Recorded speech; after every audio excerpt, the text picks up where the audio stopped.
Howdy, folks. Happy Wednesday. Happy hump day. We have lots to discuss. A couple series last night that one team got to 3 wins and could potentially end the series tomorrow.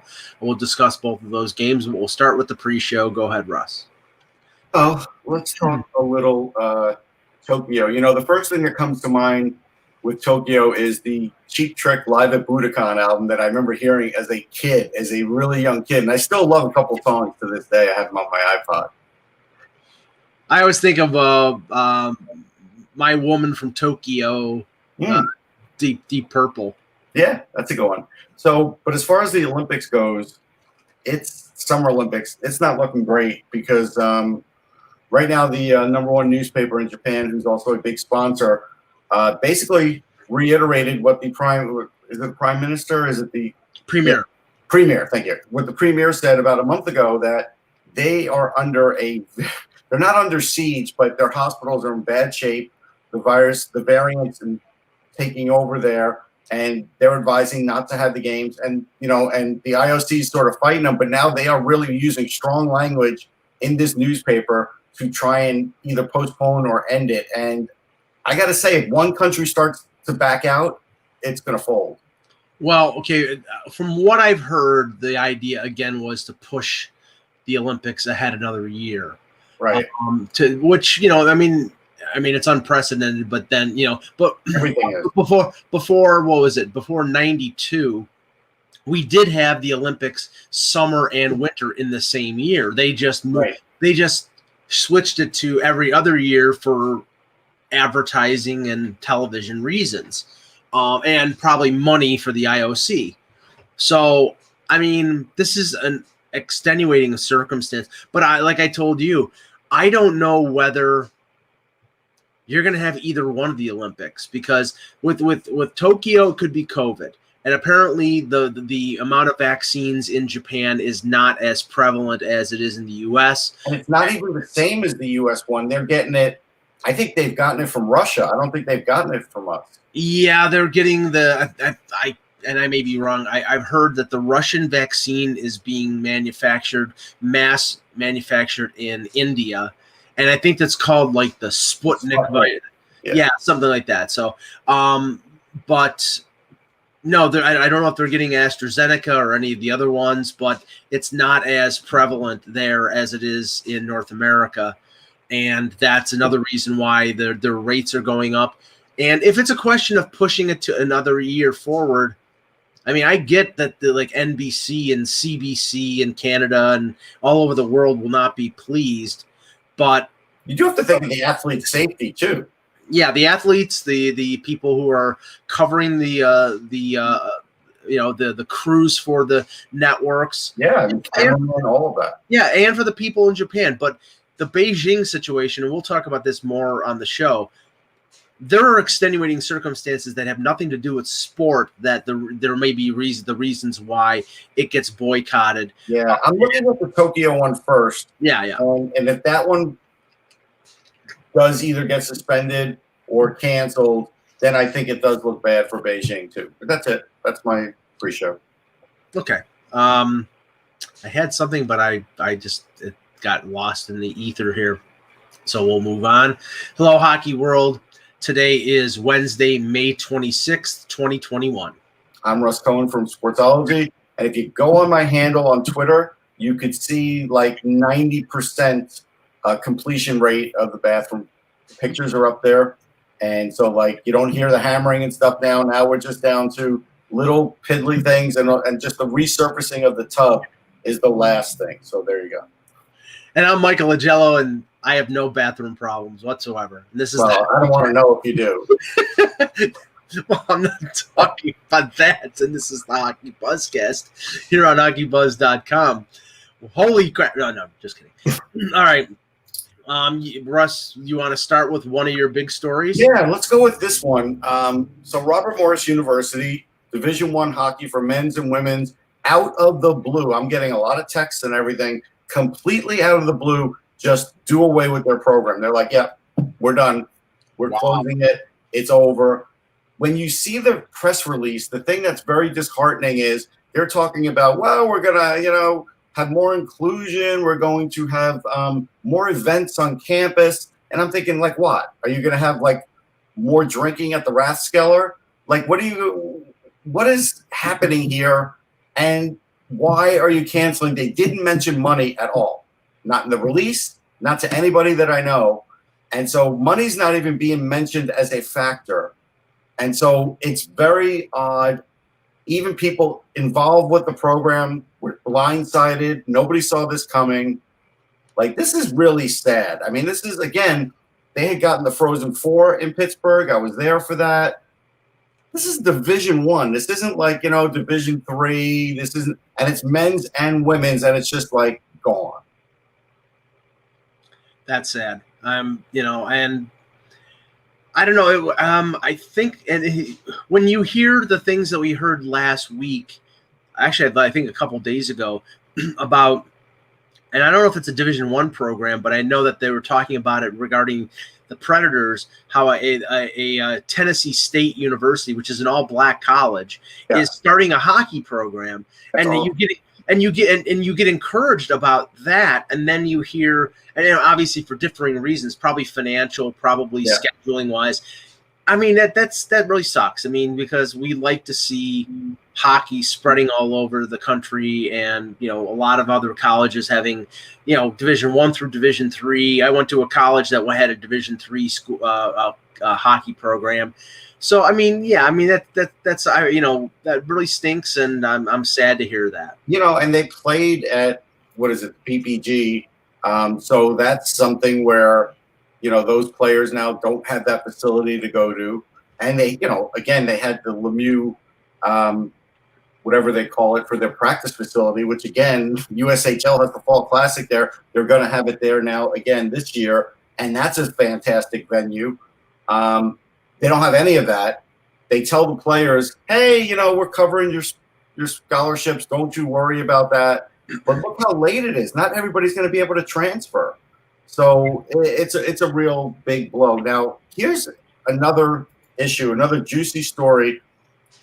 Peachy Deegan, who I follow on Twitter, people could follow her. She's got a Whom You Know column. She brought this to my attention, and again, with a text. And it's funny, even in this day and age, Mike, there are stories that get out there but don't get out there. And so the Seattle Times did an article about how Joel Quenneville can still end up with the Kraken. And, you think about it, and you say, okay, teammate of Ron Francis, Hartford days, all that stuff. But he's 2 years into a 5-year deal, and he's the highest paid coach in the league. I didn't know that, at $5.25 million a year. Mm-hmm. So there's that. Now, money I don't think is going to be the biggest issue. The issue is getting out of the contract. Would Vinny Viola let him out of the contract if he really wanted to go there and said, listen, this is as far as I could take this team? Or maybe, there's an issue with he and Zito that's not being talked about, but maybe that's what starts this kind of, column. I got to admit, I didn't even think about it. I didn't see it coming, but here it is, putting it in black and white, how there's a slight possibility that it could happen. And, we've seen weirder things happen. And the interesting thing is they're going with the strength of, and sadly, this is like an old tested rule in the NHL. Dale Talon actually is the one that hired Quenneville. Yeah, it's sort of like the Florida Panthers are sort of like the New York Jets of hockey teams, where they keep hiring the general manager, then the coach, then the general, they're never on the same page with the same guy. With the Jets are finally on the page with the same guy, same coach, same general manager hired by the that's good. But Bill Zito didn't hire him, right? And so in the end, sometimes that's a problem, as we've seen. And so again, I think it's a fascinating situation because we all assume they're waiting on Brenda Moore. I think the Rangers are waiting on Brenda Moore. Nobody's gone through MSG the last that I could tell, other than Mike Babcock being there, but nobody said that he was interviewed. He was just there. But I can't imagine why Mike Babcock would just show up at MSG unless NBC asked him to. But let's hold off on the coaching stuff, because I know that Ack wrote about something about the coaching situations, and we can expound on that a little later. But I and by the way, I love in the chat people talking about Genesis songs here. Andrew Fawcett says Apocalypse in 9/8 again. That's a reference to Supper's Ready and all this other stuff. I just love it. But I have to read this, and I don't. Okay, I watched the Hockey Night in Canada broadcast last night. I saw the pregame in which Ron MacLean. They showed a picture of Anthony Stewart when he was young with I think his brother Chris. Yeah. And now I'm just going to read the statement that Ron MacLean put out here, and I'll comment afterward. But it's a couple paragraphs long. First and foremost, I regret and apologize for what happened last night. Very. Early in the show, we had a fun moment featuring a photograph of our colleague Anthony Stewart enjoying a rum party. That photo, along with a few others, sat on the shelf of Kevin Bieksa's set for the remainder of the night. In the second intermission, remember, Bieksa had also had a picture of who was it from? Oh, right, Ryan Kessler, nude from the. Right, he always has this provocative thing behind him, and they talk about it. Right, at least you watch shows that I've watched. Right, the broadcast, yeah. In the second intermission, when Kevin quipped that he was the most positive person on our panel, I directed viewers to that photo using tarp off, meaning shirtless, to specify the picture with the rum bottle, and quipped, "You'll be testing positive for something," meaning the rum. I understand that when others are within earshot of a two-way conversation, the potential for a misunderstanding exists. If you only heard the last line in isolation, I completely understand how that misunderstanding occurred. I am deeply sorry. The idea of language is of intention, of personal responsibility. I have seen those concepts used in broad exoneration. It's not enough. We have a contract with you, the viewer, that in us you see yourself. I've reached out to several guiding lights in the equity-seeking arena, my allies in the LGBTQ2S plus community, and to my coworkers to receive their wisdom and continue our joint effort to tend to the hearts of us all. I appreciate the power of the voices who spoke to me last night and this morning. It provides a sense of possibility. It's how change works. Okay, I just have to say this. What the hell is going on here? Because here's my first question. Did Anthony Stewart complain? Not on air. And I doubt that he complained off the air, but I don't know for sure. He wasn't upset and he wasn't offended. What are we exactly talking about here? Well, what I think they're talking about is that they received, okay. So they received a bunch of negative emails, right? They must have received a bounce back from people in the LGBTQ, because they referenced, because there was no no commentary regarding that particular community. It showed Anthony Stewart. There was no mention of, there wasn't anything that I picked up on that was a slam against that. I get it. Yeah, it showed Anthony Stewart without a shirt on. Right. So is that in and of itself, is that offensive? No, why is that a leak to that community? It shouldn't be. See, this is the thing. Ron MacLean did not say anything wrong, but what he's saying in this is, well, if you heard the line out of context, I apologize for you misunderstanding what context it was in. This is what I mean. How ridiculous have we gotten as a society that now we're not only apologizing for things that we've said that are offensive, we're apologizing for things that we've said that people have misinterpreted as being offensive. Right. This is Alexander said it exactly the way I did. The way my brain works is he said you can't be more offended than the victim, which is true. It's like, if the guy you were talking about isn't mad about it, right? What are we doing here? Yeah, I don't know. I don't get it. I listen to the and okay, maybe it's like, well, I'm not a member of that particular community, so of course you're not offended, Michael. It's those people in that. And okay, I get that reference. But I am going to pay one little note to the chat room. The biggest myth in music is that the Rolling Stones are the greatest rock and roll band of all time, because they're not. Anyhow, let's keep moving. Well, no, okay, because there's nothing further to go on this, because Ron MacLean is apologizing for something that he shouldn't be apologizing for. Now, whether somebody was offended, I get that, and I understand that the CBC is reflective of the entire country of Canada. Sure, I get that too. And I that's all fine. And Ron, let's just say Ron is a lot more politically correct than the partner that he had. You think? Yeah. So I don't know. Don. Maybe I'm not tuned in enough. I didn't hear enough there for somebody to really be offended. Yeah. I do think you have to always talk to the guy first. And if Ron MacLean said something to Stewart like, hey, well, we're getting all this stuff. Did I say something that offended you? And he said no. I don't know what we're doing there. As for the Rolling Stones could be the most overrated band in rock history. They're one of them. Yeah, I mean, some people say the Beatles. I think the Beatles are geniuses, but there are some people that say they're overrated too. But I'm not a huge Beatles fan, but were they geniuses? Yes. Yeah, and that's the thing. It's like with the Rolling Stones. I love a certain era of the Rolling Stones. If you're talking about, I'd say 69 to maybe 75, when Mick Taylor was their guitar player, they were phenomenal. But doing Emotional Rescue and doing Disco and doing Tattoo You and doing Start Me Up. That was okay. I was okay with that. Emotional Rescue, that was a leap, man. Yeah. So I mean, are they great? Are they Rock and Roll Hall of Famers? Yes. Are they the best rock band? One of the first albums I ever got, my uncle got us. I think it was Sticky Fingers.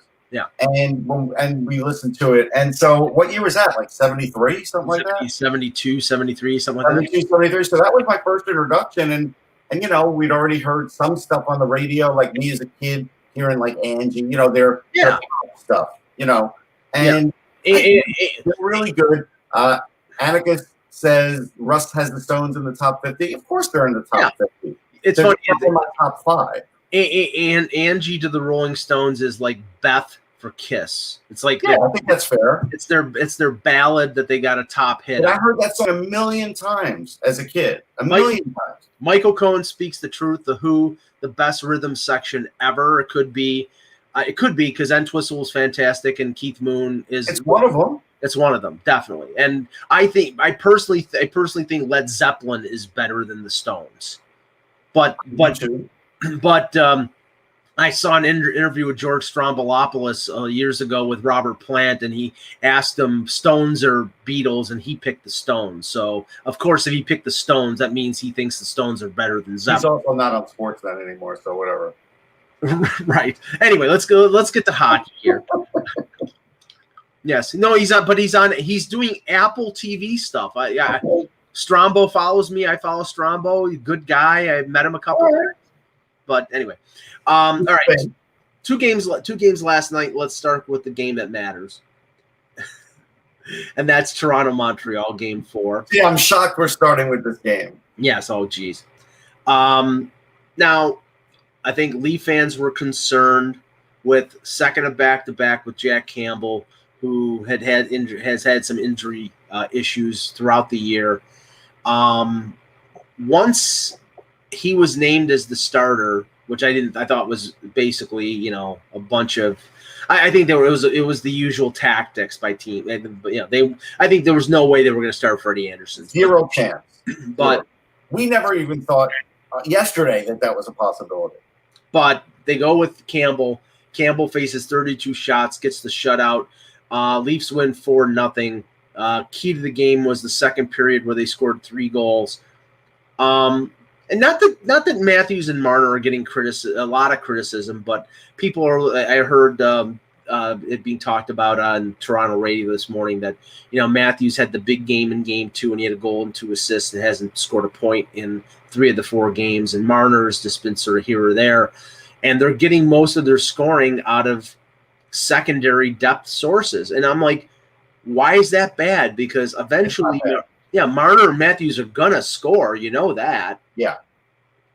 No, that's a good thing. I think when you're sort of bored with a series, you're looking for little things. And look, at this point, it is a little boring watching it because this is the same script over and over again every game. First period, no score, very tight. They're all checking. Nobody's scoring. Nobody's taking big chances. Second period, it starts opening up a little more. Whoop, the Leafs got the first goal. The Habs still play the same. Oh, look, the Leafs are up 2-0. The Habs still play the same. Oh, look, it's 2-1. It's 3-1. The Habs are still playing the same. There are no in-game adjustments that I am noticing for the Habs. And Dominic Ducharme is failing his test here big time. Not because they're not winning, just because they're not doing anything to even make this a series anymore. It's like Carey Price can't play any better. No. At his age, with his injuries, they're lucky they're getting this play out of Carey Price, and they're wasting it. Well, the only thing I can say is when a car only has one gear, all you can do is put them in that one gear. And that's what the Canadiens are.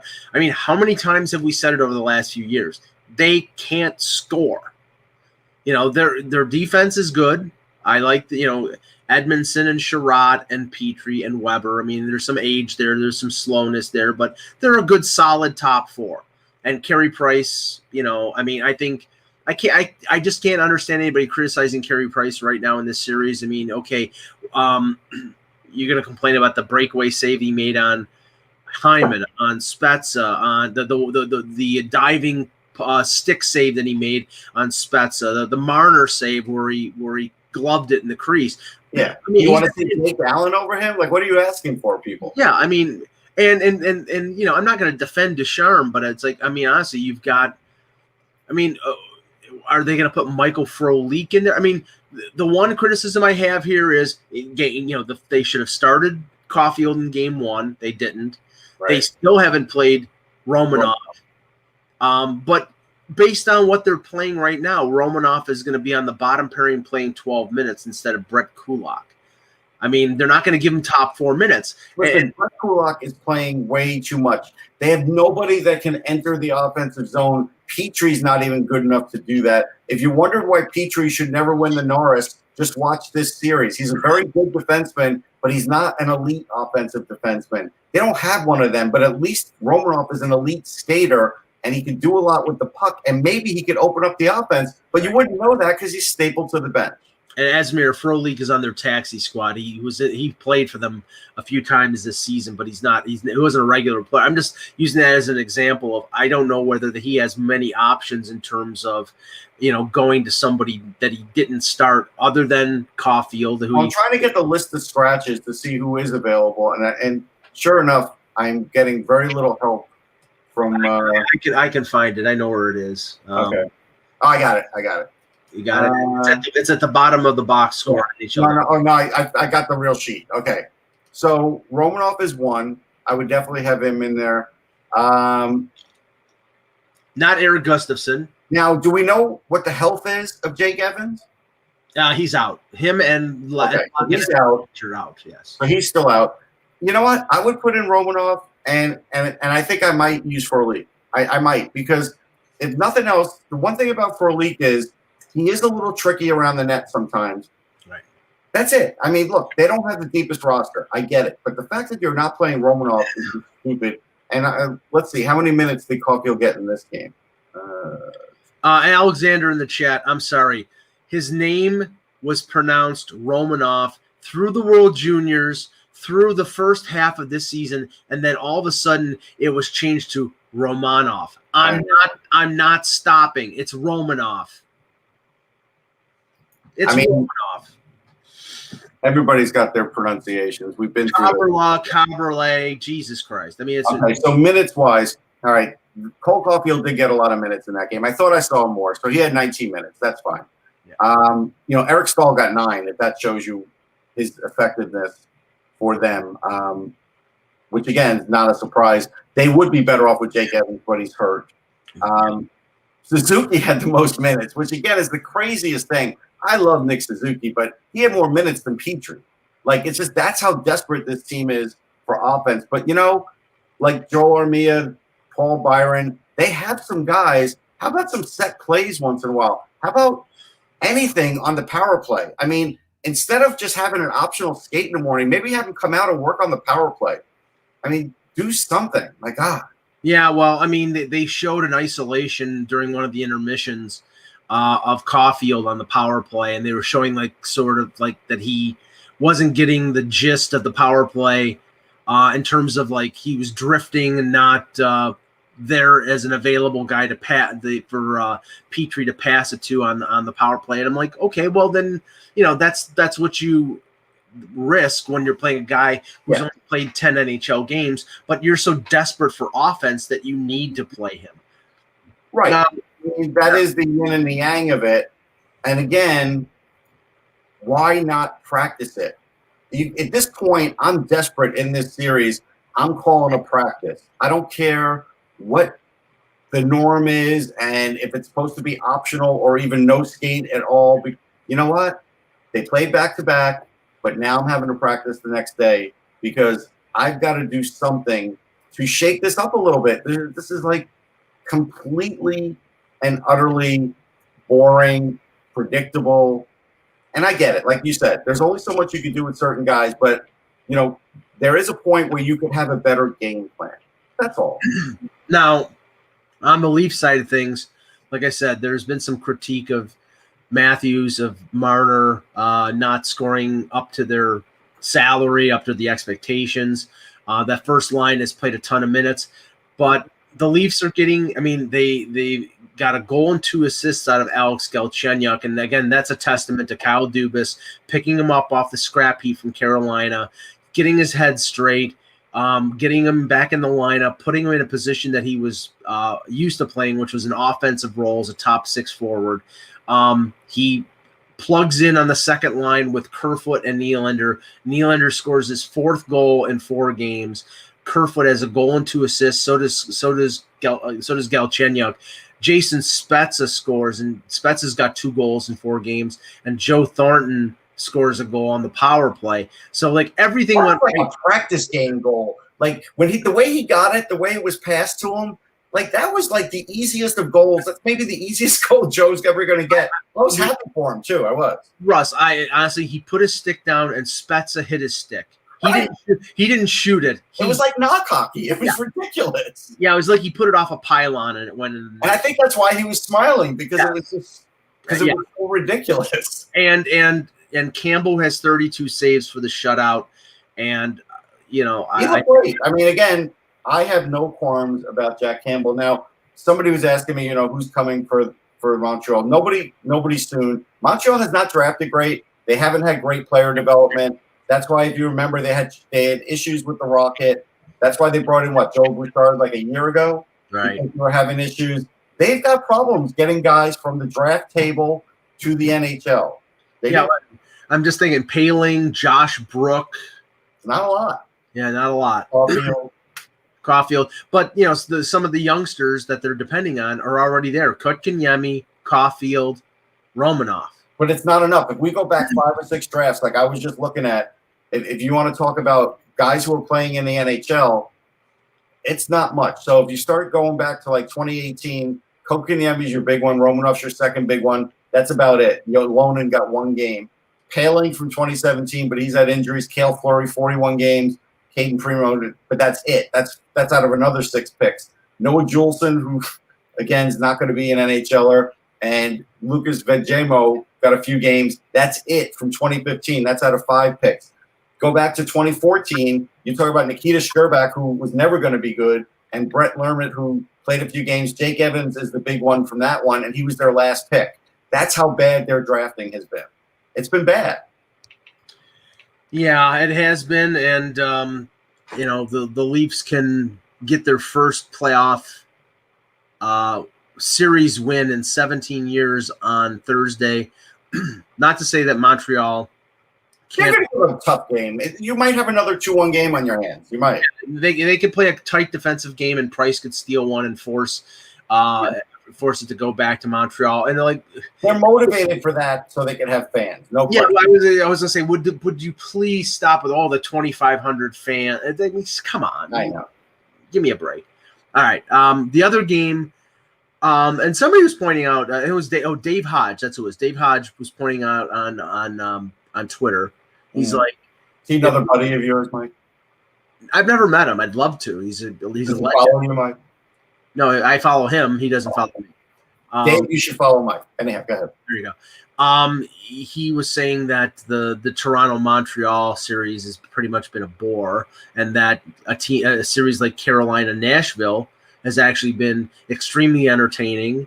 And it's been better, that's for sure. It's been better, yeah. I mean, I responded to him as anybody normally would, and I said, I think the Tavares injury cast a pall over the series, and Montreal just can't score. So that's the problem, and but shifting to Carolina Nashville, I kept flipping to this game when the Leafs game was in a commercial or during the intermission, and every time I turned to it, there was something wild going on. Nashville, the first goal was bizarre. The shot from Yossi that deflected off of, I think it was Tyler Jeannot. Yeah, and it went high, but that wasn't. Oh no, Yakov Trenin. It hit Trenin. Listen, Trenin has been great in the crease. I'm happy to see that he is starting to get utilized because Trenin was really good internationally. And he's strong, and he's really good down by the net. But that was one that's not Nedeljkovic's fault, but that one did happen to just go high. No, it hit. I think it hit him. I think it hit him in the glove, and it just knuckleballed and went over his shoulder in the net. So you had the Yakov Trenin and Martin Necas show yesterday. So Trenin scores. Necas is a player, man. And then Necas scores on the power play, and then Trenin scores again in the second period to make it 2-1. And Nashville held on to that lead for the entire second and most of the third, and I don't know if I can tell you that I saw a more exciting goal than the wraparound that Necas made to tie the game. It was fantastic.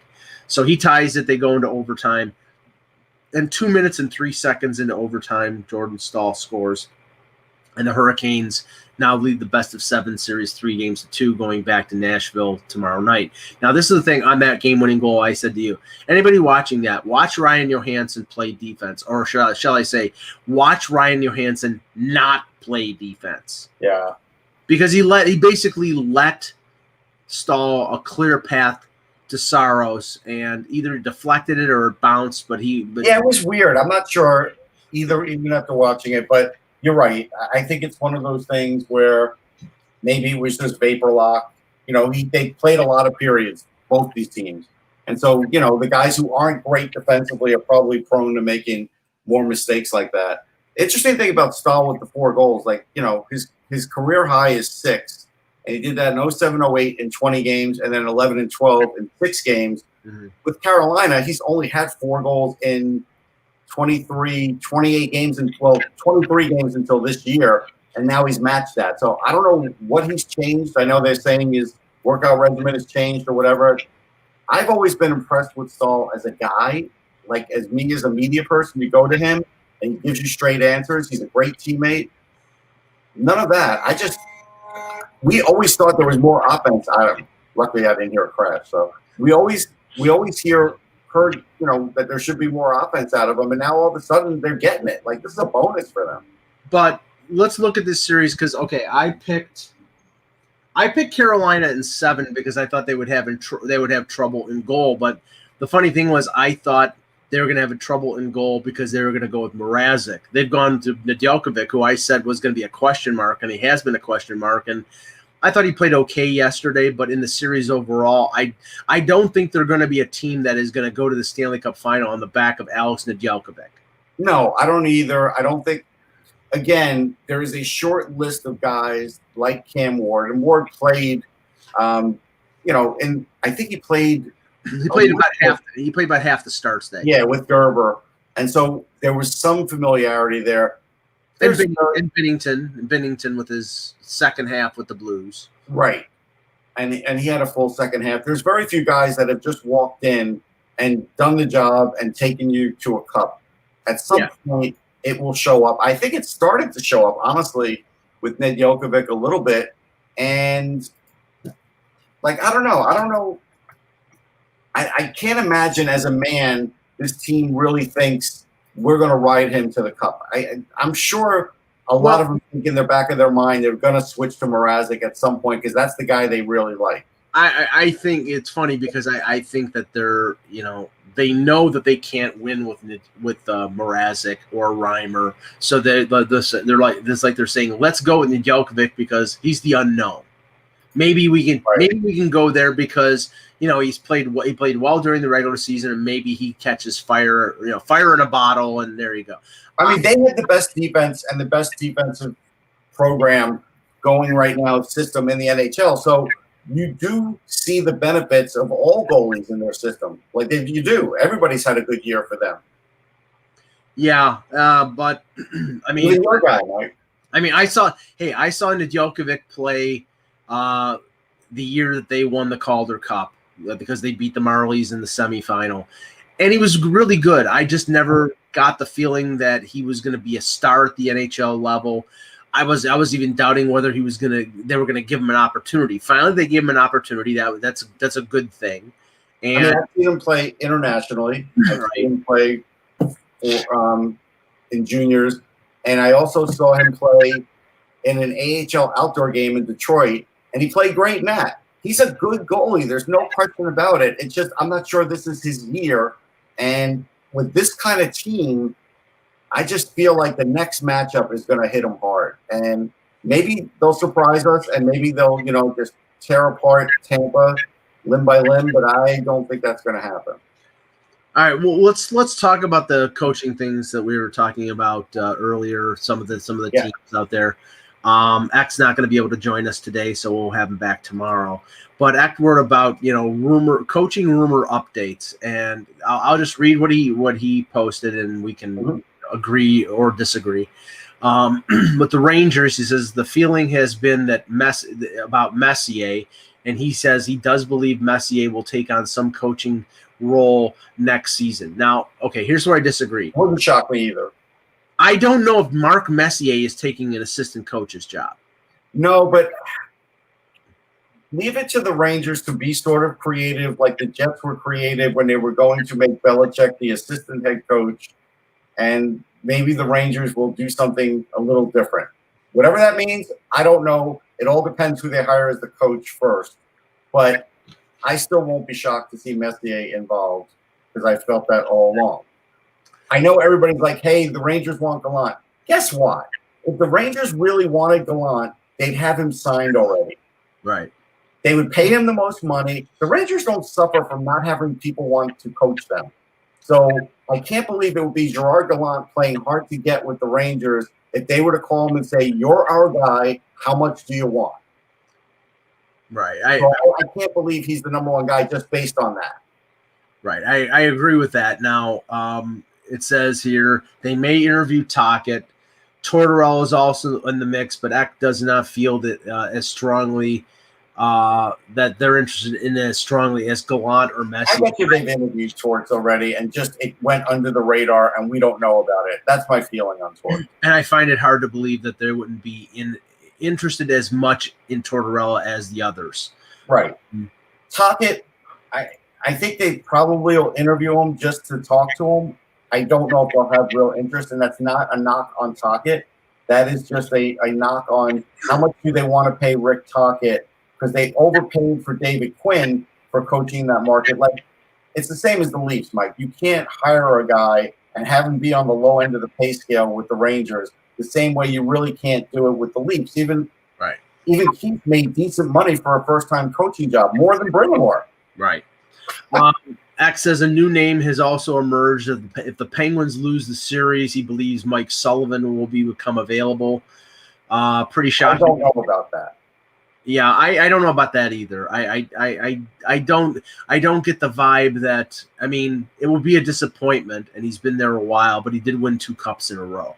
I have a feeling ownership will want to keep Mike Sullivan. I don't think Hextall will just say, get rid of Mike Sullivan. Like, I don't think that is on the top of it. Now, if Sullivan is just needing a change and goes to them and says that, yes, is that a possibility? Sure.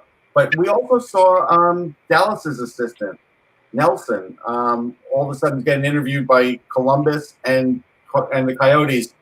I don't know him very well. I know he was the Grand Rapids coach and all that. I've watched him in action in games for sure, but I don't know a ton about him. The only thing I would say is we know he'll be cheap. And when you go to those 2 markets, Mike, they're not going to offer anywhere near middle of the range what coaches make. Like, this is this is where you're at now with Columbus. And I'm not saying this to slight the man, but this would be his first time, right, as an NHL coach. No, well, I was just checking to make sure that. Was he an NHL coach before? He was the interim after Eakins in Edmonton. Okay, but an interim. He was only an interim, so he's never been a full-time coach. No, but he was a head coach, and I remember him from the AHL with Oklahoma City. Mm-hmm. He was the head coach in Oklahoma City, so he's got some NHL experience, and that's probably. But you're right. I think he's a candidate for teams that want somebody with experience, but also don't want to pay $3 million a year. Right. And so in a way, that kind of bothers me that we now have a few teams that are looking for coaching on the cheap. And it might be 3, including Carolina, if Brindamore leaves, because then they'll be looking for coaching on the cheap too. Okay, let me finish this list just to so we can bounce off of it. Sabres, he says the Sabres like Torts and Tocchet, but Sullivan would jump to the top of the list. I doubt the Pagulas will pay. They're not paying Mike Sullivan for any of those 3. I doubt. He hasn't even been interviewed, right? I'm sure Mike Harrington would have written about it if he was. Yeah, no, I mean we saw Pierre LeBrun say that the Sabres were interested in Tocchet, and I think Boudreau.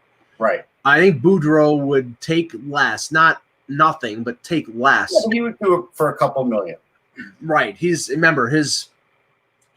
from the Toronto area. He's got an elderly mother who lives in the Toronto area. So he'd be close to her. He'd be close to her. He's done some work with NHL Network because NHL Network is based in Toronto and New York. So I think if it's Buffalo and he's relatively close, then yeah, I think Boudreau would take it. I don't know if that's the direction the Sabres want to go. I highly doubt that the Sabres will. Remember, they're paying Kruger over $3 million. They're paying Botterill for another year. They don't want to pay big money for a coach. That's why Granato might have a chance because they're probably not going to pay him big money. Oh, he's got a chance, no question. Columbus, X says that the Jackets are talking to Tocchet. They may also talk to Gallant. He's also hearing that Quinn, the former Ranger coach, would be a consideration. Now I've heard Quinn for Columbus. I could see it. I could see it giving him a second chance right away. JD there, yeah. With JD there, I think there's a possibility of that. I think there's 0.0 chance of Gerard Gallant accepting the job for the Columbus Blue Jackets. Wasn't he a former coach with Columbus before? Not head coach. Yeah, no. I think remember, I think his first head coach. I'm just checking here. I think his first head coaching job back in the day was with Columbus. Then he went back to junior. Then he went to. He went back to junior. Let me see here. Okay, playing career, coaching career. Summerside Capitals. Yep, Gallant served as assistant for the Columbus Blue Jackets from 2001 to 2004 under head coaches Dave King and Doug MacLean. Gallant was named as the successor. Then he was fired. So fired after 2 years. Okay, so he had a short run there. All right, so I forgot that. You remember. Good for you. No, he's not going there. Yeah. That's not happening. Tocchet's a possibility because Tocchet also doesn't get paid top of the scale either. Right.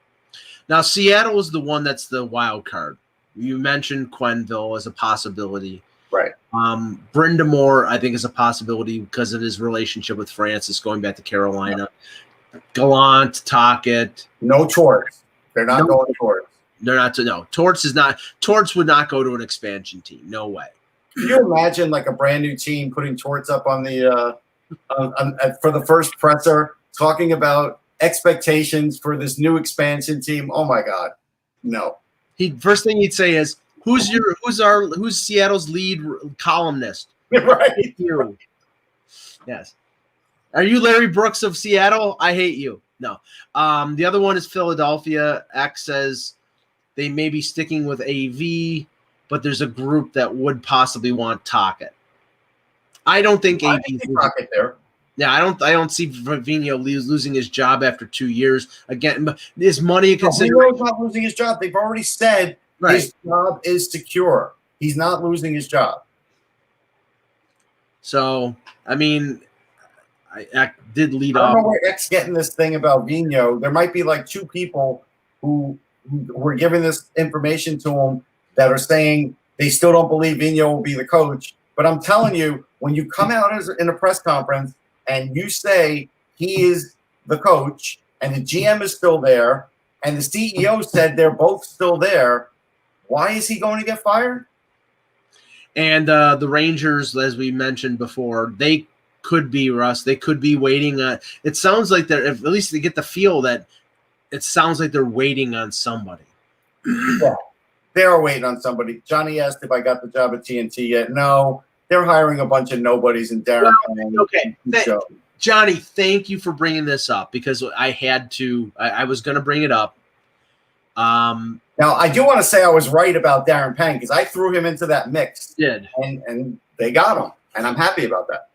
And they got Kenny Albert and Eddie Olczyk and Pang. And, it's a good group, actually. Yeah, but – and this has nothing to do with my disdain for Wayne Gretzky as a player because he beat the Leafs in '93. You sure it's not a little? No. Okay. Wayne Gretzky is a great hockey player. He's possibly the third or fourth best hockey player of all time. He's the best hockey player of all time. He's not the best player. He's not the best hockey player of all time. That would be Bobby Orr. Whatever. But he is a bore. He's a nice guy. I've been in the same room as him. He's not. I mean, this is TNT looking to repeat their winning formula with the NBA. Wayne Gretzky's not Shaq. He's not Charles Barkley. He's not Kenny Smith. I don't know. Great. You've got Gretzky. But what are you going to do with him? Now you need somebody who can, I think, be a facilitator, be a conduit to Gretzky to make, let him tell his stories about Gordie Howe. I'll give you two names.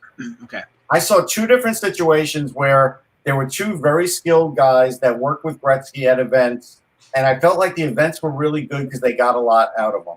One of them was Kelly Chase, and he was at an event at the Hockey Hall of Fame, and I felt like he got a lot out of Wayne in that, and that was really enjoyable.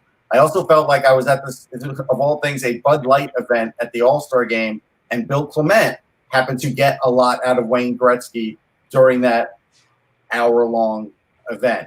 And you know what? So if you get the right guy, I get it. They're going to show a lot of footage, Mike. They're going to show Wayne Gretzky stuff all over the place. They're going to show, and this is something, look, everybody copied this from the MLB Network, and I don't like it. They're going to have the shrunken down ice hockey rink in studio, and they're going to put a stick in Wayne's hand, and he's going to move the puck around a little bit. So Wayne Gretzky has a stick and a puck. And he's going to high stick Darren Pang, and he's not going to get called for it. But, I don't understand when that became a thing. I mean, I was at the MLB Network studios, right? It's really cool that they have a field. Studio 42 has a full field, right? And you can play wiffle ball on it. You can do whatever you want with it. I was goofing around on the mound of it. It's cool. But when you get these guys in studio and you just want them to hold a football or you're getting them to show you a play when I'm standing here and the other guy's 3 feet away and you're showing me a hockey play based on this little model, I don't get it. I disagree with Andrew here. Gretzky in and of himself is not going to bring ratings. It's a name. Great. Yeah, I mean, I'm trying to think. When I watched national broadcasts as a kid, I don't think Gordie Howe ever had a job doing anything like that. No, he didn't. He was an ambassador. He was a league ambassador. And believe me, he was the biggest name. Gretzky's been interviewed on TSN. He's made spots on Hockey Night in Canada a long time ago. And then he had that separation from the league because of the Arizona situation. And every time he's been interviewed, he's been treated like a god on earth. Mm-hmm. And with that kind of gravitas and respect. And he deserves that, no doubt. But I don't think that that's going to be like the feel of him in the, analyzing Buffalo, Philadelphia. It's like, well, Wayne, tell us from Mount Olympus what you thought of Jack Eichel's move on. You know what I'm saying? It's like it'll be very boring Yeah. Dave is right. Gretzky's daughter would bring ratings. The one who's married to Dusty. Are we really going to go down this path? Yeah, please. I mean, I don't think he's going to bring big ratings. I'm in agreement with Mike. I just think it's a different time for that. And honestly, I think people are looking for, hopefully not what Stephen A. Smith did. We can talk about that in a minute. Well, yeah. But I think what they're looking for is a little bit of jocularity, for lack of a better word, some looseness on the set, sure. A couple stories, no question. And I think Wayne can provide that.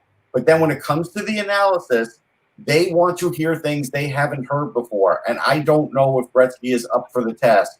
That's the problem. Right. Yeah. So somebody in the chat, in our private chat, was talking about like, well, there's nobody.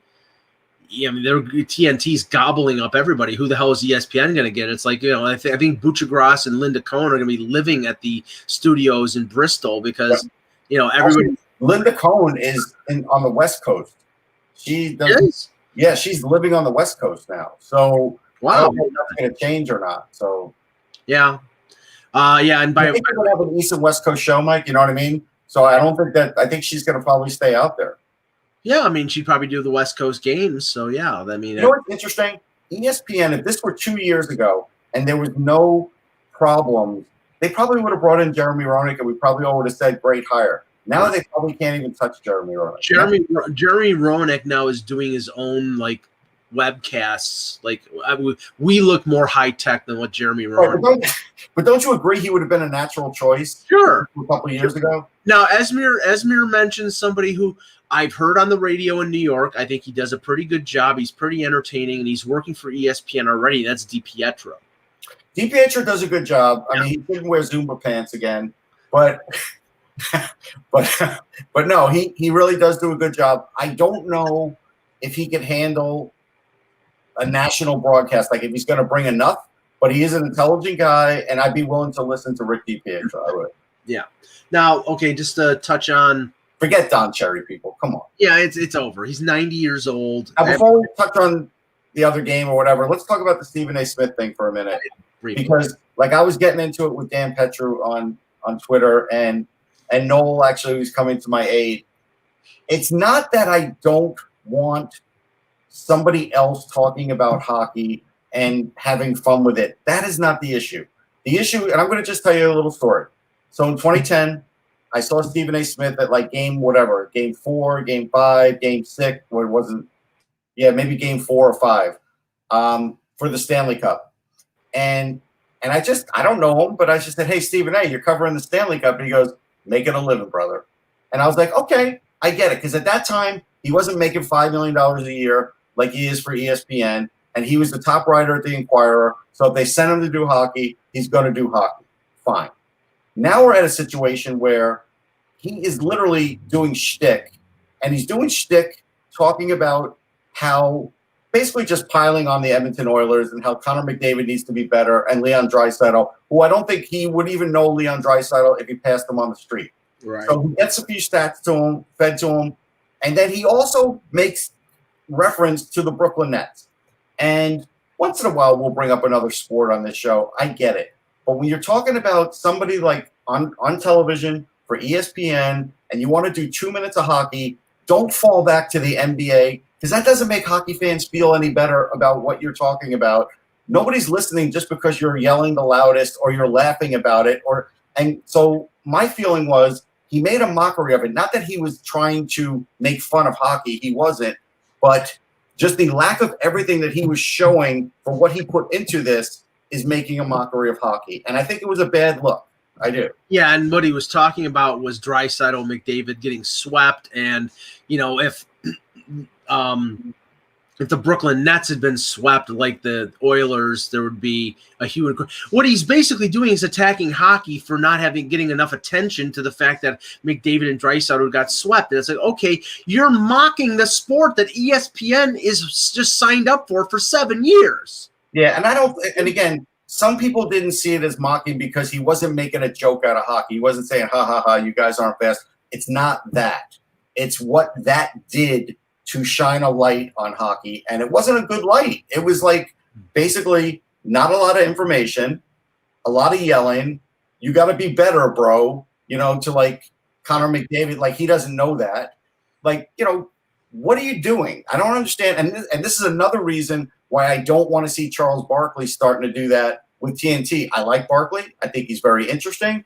But really, he should stick to basketball. I don't want to see him doing segments with hockey players because, to me, for the 2 seconds of something funny you might find out, the rest is just going to be put on nonsense because these guys don't want to do it. You think he wanted to do a segment on hockey? No. I think Barkley, I think they're going to end up snagging Barkley to do like interviews with players because the players will like, oh, I'd love to meet Charles Barkley, but it's going to be bull crap is what it's going to be. It's going to be like, well, hey, I love you. I know. That's what it's going to be. It's like, hey, Charles, what's doing? You're going to give a high five. And they might give him a little bit of information, but it's not good. There is a funny reference to Bobby Bonilla in the chat room, right?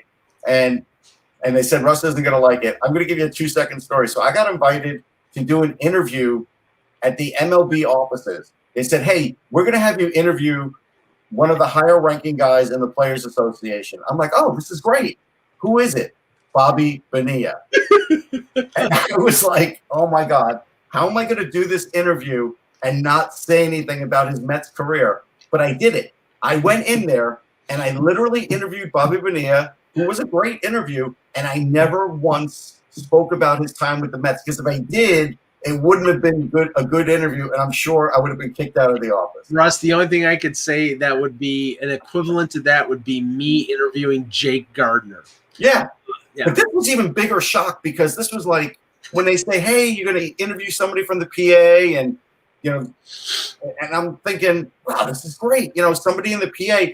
I had no idea Bobby Bonilla was in the PA. Like, that was a complete shock. Yeah, he wanted to make sure he'd get his $1 million for the next 6 years. Okay, 3 games tonight. All the teams leading 3-2, possibly ending the series. Islanders leading 3-2 over Pittsburgh. Tampa Bay leading 3-2 over Florida. Vegas leading 3-2 over Minnesota. All the teams that are down, except for Pittsburgh. I think Pittsburgh was the favorite going into that series. I mean, they dominated that game. If Islander fans can't see it, they can't see it. But they dominated a lot of that game, and it was one dumb play. I think what happened. Yes, they'll win the series. Of those three series, I think the team that has the best chance to come back is Pittsburgh. I think they have the best chance of coming back. It's not to say the Islanders can't win it because I don't want people to twist it. But I agree with you. I think Pittsburgh still has more games in them that are better. So I would go with them too. Unless Cam Talbot has another unbelievable performance in his bag, I don't think it was shots were 40-14 in favor of Vegas, and I don't care about shots generally, but when Mark Stone starts getting in at will at the net, that's a problem. I mean, Talbot was unbelievable in that game, and Florida Tampa. I didn't expect Florida to win. I mean, again, Spencer Knight is going to start apparently, so I'm not exactly. I mean, I understand why they're doing this. They did win, and if they go to 7, they don't have a choice, Mike. Remember, I said they don't have a choice. Oh boy. Well, anyway, we will discuss those games tomorrow and much more. Ack will be joining us. It'll be a Thursday and Friday, I believe we'll have. I will say this to Esmir. Hold on. Sorry, Trotz will not allow his guys to get cocky. If you know Barry Trotz, it's a 0 chance of that happening. Trust me. Well, let's just say this. I think he's been fairly underwhelming in the series in terms of points. Tonight is a night that Pittsburgh needs Sidney Crosby to be Sidney Crosby. Yeah, and it wouldn't be. I mean, I'm sure because Malkin's there, it changes the dynamic a little bit. And look, and Jason Zucker is usually good for clutch goals, and he missed the net the other day, and I was shocked. This would be a game where you could see Crosby sort of trying to impose his will early. Again, I think the Islanders are good at fighting back in games, but still, if you have a lead with a goalie like Gary, who's not the best goalie, he's a decent goalie, it certainly helps your situation. You don't want to be down, right? So that's why I do think you're with that on that. I am not cheering for Mike Matheson, but I will say this, Funky, he's been decent. Mike, have you not? I mean, yeah, no, I don't think he's pretty good. I mean, in a collection of bad defensemen that they have, meaning Matheson and Cody Ceci, I think Matheson's been pretty good and Ceci's been sort of pedestrian, but hasn't really hurt them. No, he hasn't hurt them. But back to my other point, Crosby 1 goal, 1 assist in 5 games. That's not Crosby, unless he's hurt. Well, I mean, let's point out one more thing. The other day, Crosby got mugged at the net.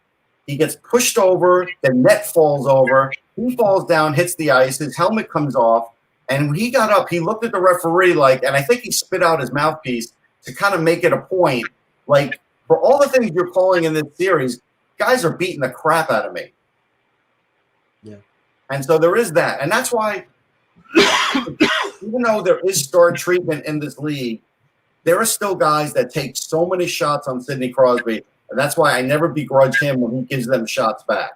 And the last thing, I know that the Capitals had their end-of-season interviews today, and MacLean and Laviolette had their end-of-season availabilities. And MacLean basically said that nobody on that team is safe other than Ovechkin and Backstrom. But he did say that, we need a lot more from Kuznetsov. He didn't say we're going to trade him. Of course, he's not going to say that because that would immediately lower the value. But if you don't believe they're trying to trade Kuznetsov after the problems they had with him this year. I mean, like Connor McMichael coming. I mean, it's something I talked about on Sirius.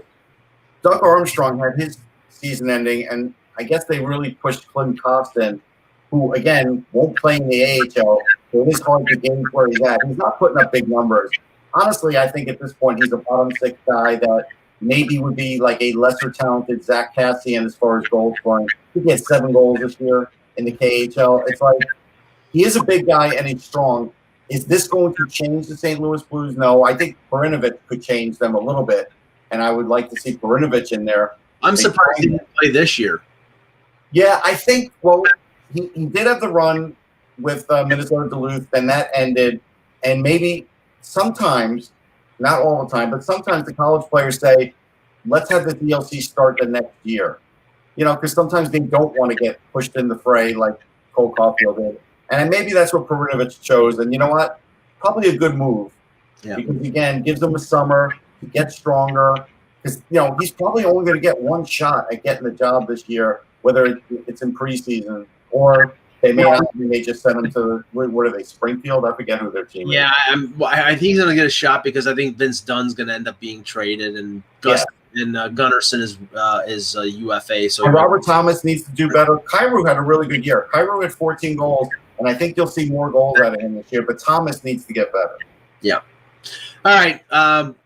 Good show. We will be back tomorrow with another edition of the Hockey Buzzcast. For Russ Cohen, I'm Michael Agello. Thank you for watching, and remember, without the buzz, it's just hockey.